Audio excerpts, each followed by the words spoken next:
आप सबको सलाम। मैं स्वागत करना चाहता हूं आज पैशन वीक के होली मंडे की इबादत में। बड़ी एक फेमस कोट है, कुछ स्कॉलर्स का कहना है कि ये स्टेटमेंट जो है ये महात्मा गांधी के द्वारा कोट की गई है और उनका कहना है कि जब धर्म व्यापार का अड्डा बन जाता है तो धर्म अपना सार खो लेता है। और this was the sole reason. ये जो स्टेटमेंट मैं जब पढ़ रहा था और जब खुदा के वचन को मैं देख रहा था कि यीशु मसीह का हैकल को साफ करना इसी कारण था, यही एकमात्र कारण था, क्योंकि हैकल जो थी वो एक व्यापार का अड्डा बना दिया गया था। इस चीज को, इन चीजों को हम गहराई से सीखेंगे, क्योंकि आज के वचन के द्वारा मैं दो मेन बातों पर गौर तलब करते हुए आज हम सीखेंगे। सबसे पहली बात कि खुदावंद यीशु मसीह ने हैकल की जो सफाई की, जहाँ जो इस बात से हम देखते हैं पवित्र बाइबल में, इसकी ज़रूरत क्यों थी, इसकी ज़रूरत क्यों थी। और जिस तरह से खुदावंद यीशु मसीह ने हैकल को प्यूरिफाई किया है, ये आज के संदर्भ में इसका क्या कनेक्शन बनता है हम सबके लिए सीखने के लिए। दूसरा, हम इस बात पर गौर तलब करेंगे। तो पहली बात जिस पर हम गौर तलब करने के लिए जा रहे हैं कि यीशु मसीह को जरूरत क्यों पड़ी, क्योंकि वो कौन सा पहली बार हैकल में आए हैं। तकरीबन 33 साल, 33.5 साल के करीब उनकी उम्र हो रही है और अब तक वो ना जाने पता नहीं कितनी बार हैकल में आते जाते रहे। वाई टू दिस टाइम कि ये जरूरत पड़ी खुदावंद यीशु मसीह को कि पवित्र हैकल का साफ किया जाना जरूरी है। और इस पॉइंट में मैं आपको लेकर के जाऊंगा हिस्टोरिकल बैकग्राउंड में। तो लेट अस देखते हैं हम कि इसके पीछे हिस्टोरिकल बैकग्राउंड क्या था। वो ये था, जब हम यहाँ पर 15 आयत को पढ़ते हैं, यहाँ पर लिखा है, फिर वे यरूशलेम में आए और वे मंदिर में गया और वहां जो लेन देन कर रहे थे उन्हें बाहर निकालने लगा और शराफों के पीड़े और कबूतर बेचने वालों की चौकियां उलट दी, जो कबूतर बेच रहे थे। तो जो सबसे पहला रीजन है खुदावंद यीशु मसीह को क्यों जरूरत पड़ी, वो है क्योंकि मंदिर जो था, हैकल जो थी, वो व्यापार का अड्डा बन चुका था, एक व्यापार का अड्डा बन चुका था। बहुत सारे स्कॉलर्स और जो हम एक्स्ट्रा बिब्लिकल सोर्स को जब हम पढ़ते हैं, हिस्टोरिकल जो स्कॉलर्स हुए हैं, उन्होंने तो इस पर्टिकुलर टाइम में हैकल को रिकग्नाइज किया है कि उस समय हैकल को, जो उस समय हाई प्रीस्ट थे जिनका नाम था हन्ना, उसका नाम था हन्ना, जो उस समय का मेन हाई प्रीस्ट थे हैकल के, वो इस हैकल को इस नाम से भी जाना जाता था कि ये हन्ना का बाजार है। हन्ना का क्या है? बाजार, कि उसकी मार्केट है। अगर हिस्टोरिकली कुछ स्कॉलर्स ने खुदा की उस हैकल को इस पर्टिकुलर टर्म से या टर्मिनोलॉजी से एक्सप्लेन किया है, तो हम देख सकते हैं कि इस बात का इस बात को कहां तक कितने लोग जानते होंगे कि वहां पर क्या क्या हो रहा था। और जो हमने वचन में पढ़ा है, खुदावंद यीशु मसीह ने एक और बात कही कि भाई ये तो प्रार्थना का घर है और तुमने क्या बना दिया इसको। नाउ विल लर्न कि कैसे वो डाकुओं की खो था, क्योंकि कुछ चंद चीजें थी जितना भी, क्योंकि मंदिर में, पवित्र हैकल में क्या होता था कि लोग आते थे और सिर्फ यरूशलेम से नहीं आते थे, जो यहूदी, इंग्लिश में एक वर्ड यूज किया जाता है डायस्पोरा ज्यूज, जो बाहर रहते थे, जो थे यहूदी पर क्या करते थे, वो बाहर रहते थे, जिनको आज हम शायद NRI भी कह देते हैं, कुछ ऐसा वर्ड भी यूज कर लेते हैं। तो वो वहां से आते थे। फसह का त्योहार होता था, कोई भी त्योहार होता था, साल में जो 3 बार जरूरी था हर मर्द का हैकल में जाना, तो जब वो आते थे तो जितनी भी ऑफरिंग चढ़ाई जाती थी, वो ये मुकर्रर था कि वो सारी ऑफरिंग हैकल से जो हन्ना के बाजार के नाम से फेमस थी, वहां से ही खरीदी जाएगी। आप कितनी भी अच्छी ऑफरिंग बाहर से क्यों नहीं लेके आ रहे हैं, that will not be accepted. क्योंकि कोई भी ऑफरिंग जो थी, आप अगर लय व्यवस्था की किताब पढ़ेंगे, कोई भी ऑफरिंग जो थी वो हैकल में चढ़ाने से पहले उसका मुआयना होता था, उसका परीक्षण होता था कि कहीं कोई प्रॉब्लम तो नहीं है इसमें। तो अगर वो बाहर से लाई गई है तो वो जबरदस्ती क्या, नहीं नहीं ये लायक नहीं है, आप वहां से खरीदो।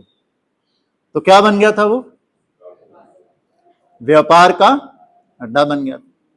अब जैसे कि मैंने कहा कि सारे यहूदी इजराइल में से नहीं, कुछ बाहर से भी आते, जो बाहर से आते थे उनकी करेंसी अलग होती थी। अब वो करेंसी जो है यहां पर तो चलेगी नहीं, करेंसी समझ रहे हैं सारे, है ना, सारे समझ रहे हैं, वो यहां तो चलेगी नहीं। तो यहां पर जो शब्द यूज है ना, शराफों के पीड़े, ये शराफों के पीड़े कौन थे, जहां लगा वहां जो लेन देन करने वाले, जो बाहर से जो पैसे लेके आए थे अपनी करेंसी वो देते थे, उनके बदले उनको कौन से पैसे मिलते थे, जो यरूशलेम में चलते हैं, कि आप ये ऑफरिंग चढ़ाओगे, आप ये वाली ऑफरिंग तो यहां किसी काम की नहीं है। तो उसमें भी लोगों को बहुत भारी मात्रा में क्या किया जाता था, we can use this word, लूटा जाता था, ये किया जाता था। तो ये सारी जो चीज चल रही थी, ये क्या हो रहा था कि यार लोग, आप चर्च में क्यों आते हैं, हम चर्च क्यों आते हैं, उसकी आराधना स्तुति करने। यहां से पादरी साहब बोल रहे, बाहर वो 20 किलो का कट्टा पड़ा है, सारे अपने अपने कंधे पे रख के बैठेंगे, फिर इबादत करेंगे, कैसा लगेगा, हमें उसकी स्तुति करने आए हैं। और क्या करने आते हैं हम यहां पे, खुदा के घर में क्या करने आते हैं, अपनी विनती प्रार्थना उस तक पहुंचाने। You know what I feel, यहां पर हम क्या करने आते हैं, ये वो जगह है यहां पर हम अपने मनों को शांत करने आते हैं, खुदा का घर। और मनों को तो शांत क्या करना था, पहले फिक्र होती थी यार इतने पैसे हैं, पता नहीं वहां पर कम ना पड़ जाए, कम ना पड़ जाए। पिछले साल तो इतने लगे थे, इस साल पता नहीं, आप समझ रहे हैं, वो अड्डा बना दिया गया था।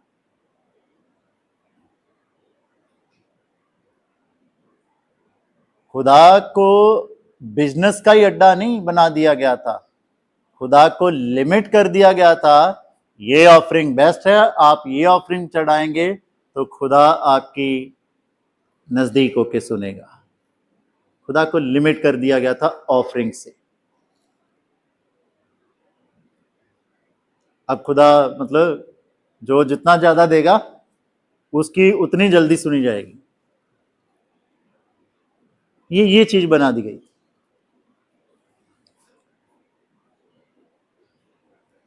ये चीज बना दी गई थी। तो इस वजह से खुदावंद यीशु मसीह ने को ये करना जरूरी था कि भाई ये घर तो क्या है प्रार्थना का, ये घर तो वो घर है जहां पर लोग अपने बोझ लेके आते हैं, ताकि हमें उस हमारे मालिक के घर से, हमारे रब्बुल अल्फाज के घर से शांति मिले, हम थोड़ा रिलैक्स फील करें कि भाई कोई है जो हमारे दुखों को देखता है, सुनता है और उससे निकालने का हमें आश्वासन देता है। यहां आकर के तो और हम क्या हो रहे हैं, हम पर तमाम तरह के वो डाले जा रहे हैं कि आप ये दो, पहले ये करो, पहले ये करो। तो दिस वाज समथिंग कि खुदा ने फिर कि भाई वो प्रार्थना का घर है, यीशु मसीह ने ये वहां पर उपदेश दिया कि ये क्या है, प्रार्थना का घर। दूसरी चीज जो क्यों खुदावंद यीशु मसीह को जरूरत पड़ी हैकल को साफ करने की, क्योंकि लेट मी रीड वर्स 17, लिखा है, और उपदेश करके उसने कहा, क्या ये नहीं लिखा है कि मेरा घर सब जातियों के लिए प्रार्थना का घर कहलाएगा। माइंड दीज वर्ड्स, ध्यान दीजिएगा इन शब्दों पर। यीशु मसीह ने कहा मेरा घर सब जातियों के लिए, सिर्फ यहूदियों के लिए, सिर्फ जो सो कॉल्ड क्रिश्चियंस के लिए नहीं, किन के लिए, सब जातियों के लिए, ऐसा ही लिखा है। तो क्या हो गया था कि पवित्र हैकल जो थी ना, वहां पर वो पार्शियलिटी का अड्डा बन गई थी, वहां वितकरा किया जाने लग गया था कि जो ये जो स्पेशल ऑफरिंग लेकर के आया उनको क्या किया जाएगा, सबसे आगे आगे, सबसे पहले रखा जाएगा, सबसे आगे रखा जाएगा। They will be given more importance than the people who are poor. जो गरीब हैं, जो जिनकी ऑफरिंग थोड़ी कम है, उनको बाद में, पर जो बेस्ट लेके आए उनको आगे आगे दिया। This was something. और यीशु मसीह ने क्या कहा कि ये जो मेरा घर सब जातियों के लिए क्या है। और वहां पर एक मैं और चीज, मैं एक आर्टिकल पढ़ रहा था इसी के रिगार्डिंग, और उस आर्टिकल में एक स्कॉलर्स ने इस बात पर भी गौर तलब किया था कि जो अन्य जाति के लोग आते थे ना, ऐसा माहौल बन गया था उस समय हैकल का कि उनको लिए तो गेट भी बंद कर दिए जाते थे कि भाई अंदर अभी हैकल में जगह नहीं, आप बाद में आना। तो वो लोग जो आते होंगे उनको कैसा फील होता होगा? उनका यकीन लोगों से नहीं, उनका यकीन खुदा से हटता जाता होगा। कैन यू इमेजिन क्या चल क्या रहा था वहां पर? और मैं जब इन बातों पर गौर तलब कर रहा था, मैं सोच रहा था कि अगर आज के संदर्भ में हम देखें तो मैं एक एग्जाम्पल के साथ आपके सामने रखना चाहता हूं कि मैं एक बार पंजाब के एक चर्च में था, लैंड सीजन का टाइम था, उस टाइम भी लैंड सीजन का टाइम था। तो मैं तकरीबन 3-4 साल उस चर्च में रहा। तो एक फैमिली थी जिन्होंने कभी भी उपवास की प्रार्थना नहीं करवाई। एक दिन मैं विजिट में गया, वो थोड़े गरीब भी थे, उनका घर जो था मिट्टी का था, कच्चा था, ऊपर छत भी कच्ची थी, गरीब थे परिवार। तो मैंने विजिट पे गया, मैंने कहा देखिए बहन, ऐसा है, आपने कभी भी प्रेयर मीटिंग नहीं करवाई, अगर फाइनेंशियली कुछ ऐसा है तो मैं आपका पादरी साहब हूं, लेट मी नो, हम मिलके कर लेंगे, आप और मैं हम मिलके कर लेंगे, देयर इज नो प्रॉब्लम। बोली भाई साहब प्रॉब्लम वो नहीं है, प्रॉब्लम ये है कि मैं जब, अगर मैं गरीब हूं, आप देखिए मेरा घर कच्चा है, नीचे से भी कच्चा है, ऊपर से भी कच्चा है, मिट्टी का मेरा घर है। प्रॉब्लम ये है भाई साहब, जब मैं प्रेयर करवाती हूँ तो मेरे घर से कोई खाना खा के नहीं जाता है। हमें क्या, मैं बहुत पुरानी बात नहीं कर रहा हूं, आज के जमाने में नहीं हो रहा है। किस दिशा में हम चले गए हैं? वो बात मेरे दिल को इतनी लगी उस बहन के साथ, मतलब हम उनके घर बैठे, मेरी आंखों में आंसू आए थे। और मैंने उनको एक बात कहा था, मैंने कहा डेट फिक्स करो किस दिन आपको प्रेयर रखवानी है, और आपके घर में लंगर ही लगेगा और सारे खाएंगे। मैंने हिम्मत दिखाई और चर्च में अनाउंस किया कि इस दिन इबादत लैंड सीजन की इस घर में होगी और परिवार की तरफ से पूरी कलीसिया के लिए लंगर है और सारे शामिल होंगे, और जो भी उस घर प्रेयर में आएगा और खाना खाए बिना चला गया, मैं उस घर में प्रेयर नहीं करूंगा। हम क्या समझते हैं कलीसिया का एक हिस्सा होने के नाते? आज नहीं ये चीजें हो रही। And how do we response in such situations? खुदा ने क्या कहा? मेरा घर सब जातियों के लिए प्रार्थना का घर है, सब जातियों के लिए प्रार्थना का घर। खुदावन यीशु मसीह अपनी सेवकाइयों में सबके पास गए, कोड़ियों के पास गए, उनको छुआ। हर वो शख्स जिनको, यीशु मसीह पे ये भी तो ब्लेम लगा था, ये तो पापियों के साथ क्या करता है, उठता बैठता है, खाता पीता है। सामरी तीवी के साथ जब वो सारी बातचीत चल रही थी सामरी औरत के साथ, तो उसने क्या कहा था, तू यहूदी होके मुझसे पानी। So there was a partial behaviour कि वो नहीं आ सकते, ये नहीं जा सकते। तो ये सारी चीजें सिर्फ बाहर समाज तक थोड़ी सीमित थी, ये हैकल में भी आ गई थी। और खुदावन यीशु मसीह ने इसी चीज की प्योरिटी के लिए, प्यूरिफाई करने के लिए फिर कोरडा उठाया और क्या किया, इन सब चीजों को बाहर करने के लिए उठे, इन सारी चीजों को बाहर करने के लिए उठे। नाउ तीसरा रीजन, और इसके बाद हम दूसरे पॉइंट की और जो सीखने वाले आज के लिए बातें हमें उनकी तरफ रुजू करेंगे। तीसरा, ये एक प्रॉफिटिकल एक्शन था। प्रॉफिटिकल एक्शन समझते हैं कि आज ये भविष्यवाणी का वो काम था खुदा का, जो खुदावंद यीशु मसीह ने किया, क्योंकि इसकी चर्चा जो है ना, वो इसकी भविष्यवाणी पहले हो चुकी थी। आप मलाकी नबी की किताब पढ़ेंगे, 3 अध्याय में इस बात को हिंट किया गया था कि कौन उठेगा जो मेरी हैकल को प्यूरिफाई करेगा, जो मेरी हैकल को क्या करेगा, साफ करेगा, प्यूरिफाई करेगा। तो खुदावंद यीशु मसीह का ये प्रॉफिटिकल जो एक्शन था, वो सिर्फ ये नहीं था कि पहले से भविष्यवाणी हो चुकी है, बल्कि ये भी था, ये फ्यूचर के लिए भी एक भविष्यवाणी थी।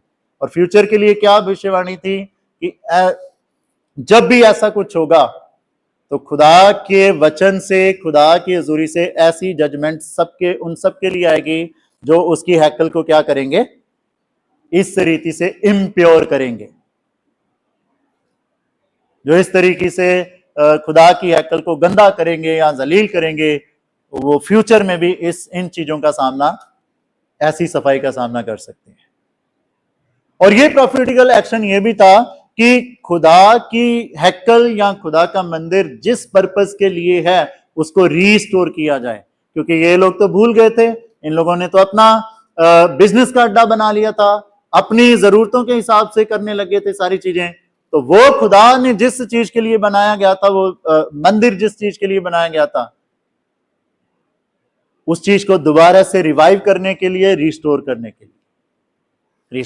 के लिए ना, जो बुलाहट है आज मंदिर को प्यूरिफाई करने की, उस बात पे हम गौर तलब करेंगे कि ये किस तरह की प्यूरिफिकेशन थी, किस तरह की सफाई थी, जो जिसकी जरूरत है आज हमें मनन करने की, जिसकी जरूरत है आज हमें सीखने की।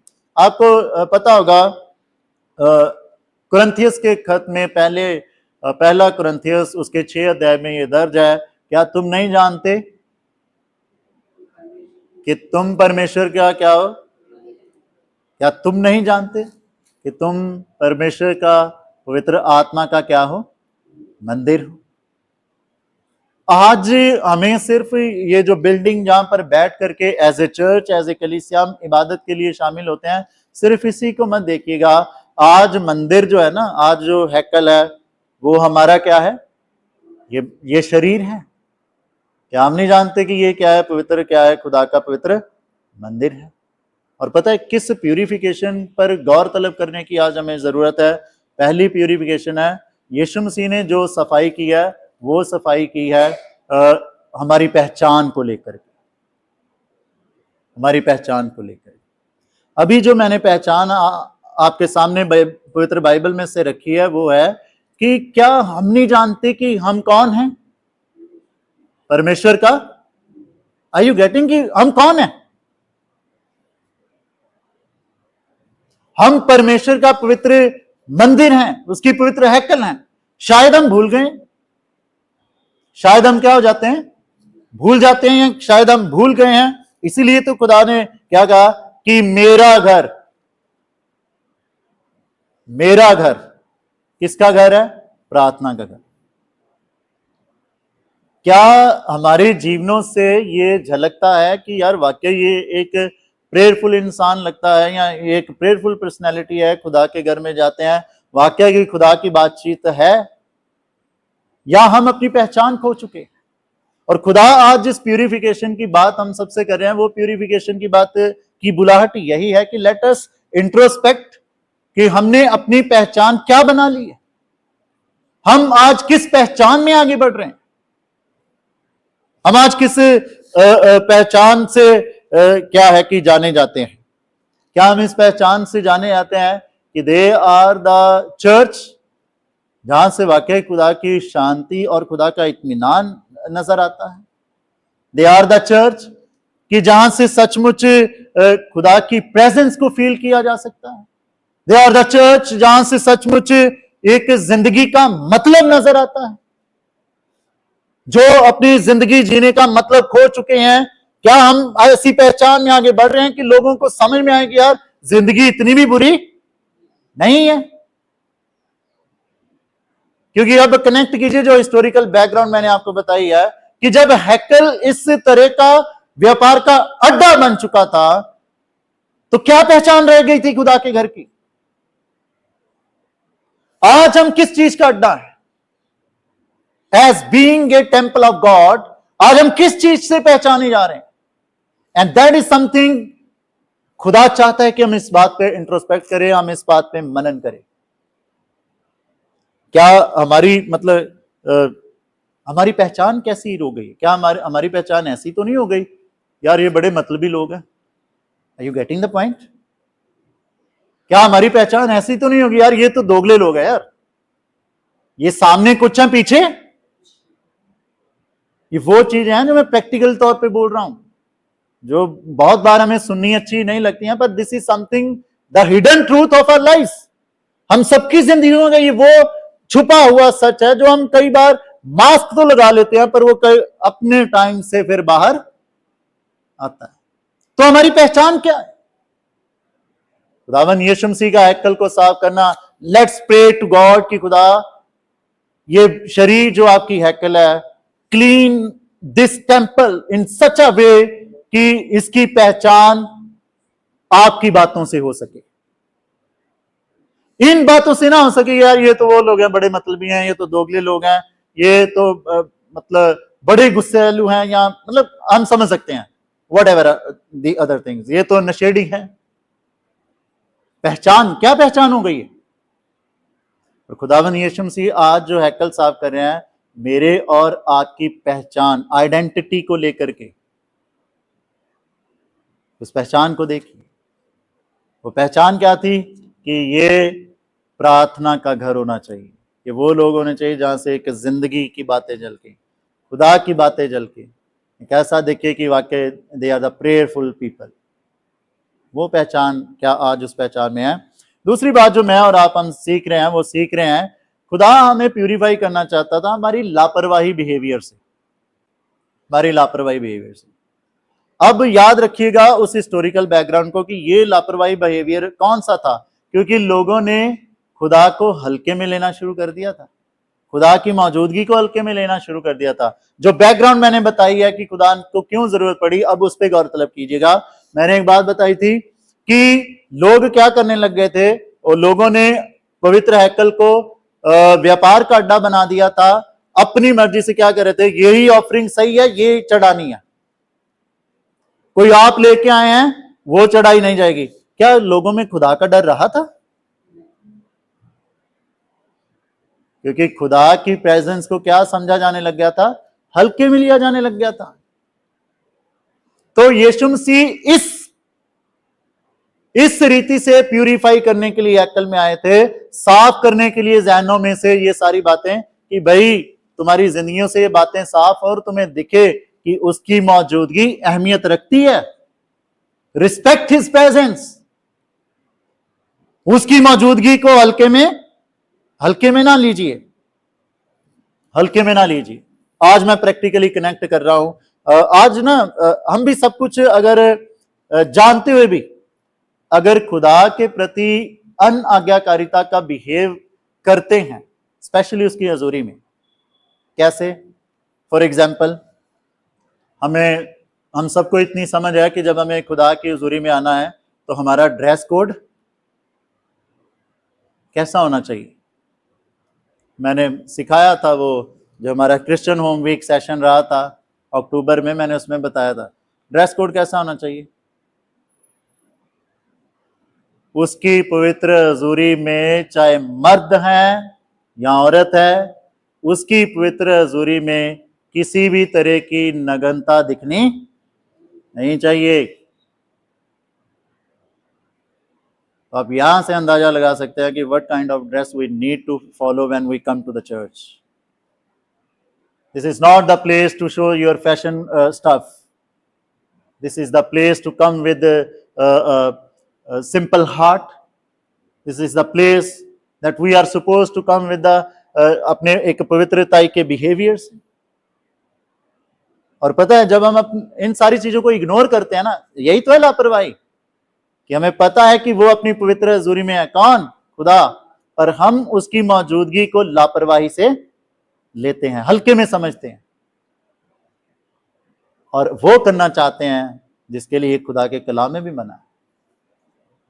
और भी बहुत सारी ऐसी बातें हैं, immoral talk in the church, और कभी कभी तो इतना वो हो जाता है कि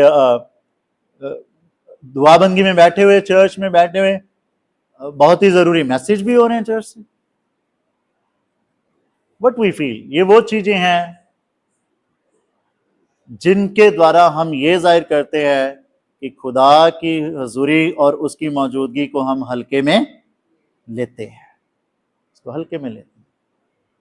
मैं बड़ा ही वो फील करता हूं, मैंने कई चर्चेस में ना लिखे हुए देखा है, वो बाहर ना वो पोस्टर लगा रखे होते हैं बहुत सारे चर्चेस में, देखो क्या हाल हो गया हमारे चर्चेस में, कि भाई अपना फोन साइलेंट करके अंदर जाएं। अरे भाई ये तो खुद से इतना तो